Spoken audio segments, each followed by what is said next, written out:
बहुत डिटेल में आपने 2 क्लास में पढ़ा। रिवर्स एक्विजिशन का कॉन्सेप्ट क्या है कि जैसे क्या होगा, कई बार कंपनियां ऐसे अरेंज करती हैं कि जो छोटा कंपनी होता है ना, स्मॉल वाला, वो बड़ा कंपनी को अक्वायर कर लेता है और बड़ा कंपनी को ज्यादा शेयर दे देता है।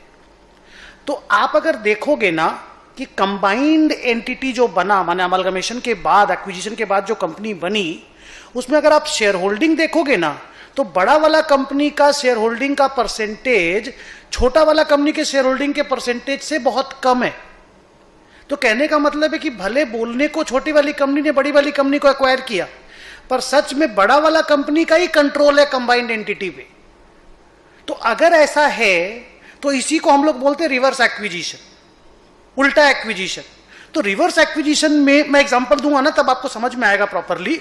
रिवर्स एक्विजिशन में कॉन्सेप्ट क्या है कि कहने को तो ठीक है छोटी कंपनी ने एक्वायर कर लिया बड़ा कंपनी को, लेकिन जब आप अकाउंटिंग करोगे ना तो वो लीगैलिटी को साइड में रख दोगे। अकाउंटिंग में आपको तो ट्रू एंड फेयर होना है, फैक्ट ऑफ द केस को देखना है, और फेयर तो यही है ना कि भाई बड़ी वाली कंपनी ने ही सच्ची में एक्वायर किया है।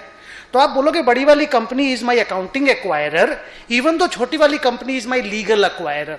तो लीगल एक्वायरर को भूल जाइए, जो अकाउंटिंग एक्वायरर है, जो सच्ची का एक्वायरर है, जो फेयर माने ट्रू एंड फेयर व्यू के हिसाब से जो एक्वायरर है, वो एक्वायरर समझा जाएगा, और सामने वाली कंपनी जो छोटी वाली कंपनी है उसको एक्वायरी समझा जाएगा। और फिर जैसे नॉर्मल अकाउंटिंग होता है वैसे ही नॉर्मल अकाउंटिंग करना पड़ेगा।